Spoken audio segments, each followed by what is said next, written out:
All right, so you think you're on the cutting edge of technology. You've got a fax machine, 2 phone lines, a computer hooked up to the internet.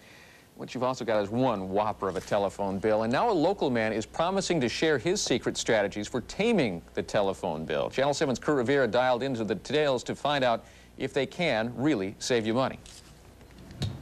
32-year-old David Berger sells heavy machinery by day, but moonlights as an author on the side. In his book called The Cheapest Way to Make Phone Calls, Send Faxes, or Use the Internet, the Ann Arbor entrepreneur lists tips that will save you money.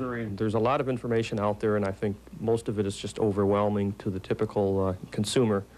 I went through the past several years identifying the information, sorting through it, and trying to make heads or tails of it.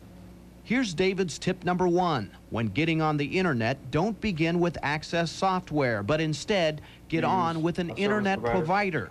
A provider will cost you just $15 to $20 per month for your total bill. Compare that to toll charges that can rack up per minute while surfing the net.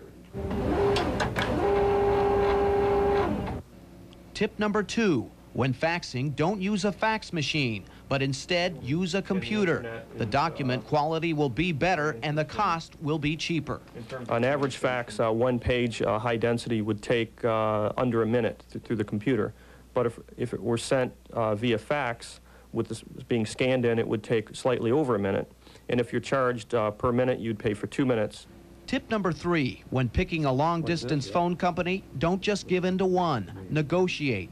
Berger was able to switch from company to company and collect hundreds of dollars in incentive checks, credits, and frequent flyer miles. Ironically, this $1,000 MCI credit paid for a media outlet CD-ROM used to promote his book.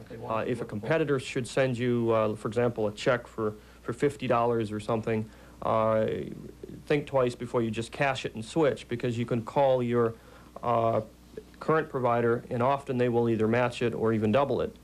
Another tip to saving money on your phone bill, taking advantage of resellers. Resellers typically will buy blocks of time from AT&T, MCI, or Sprint and resell them, often at substantial savings, could be 70%. In his book, Berger also lists tips on local calls, cellular phones, and even faxing for free. David Berger's 120-page book is in various bookstores throughout the metro area. In Ann Arbor, Kurt Rivera, Channel 7 Action News reporting.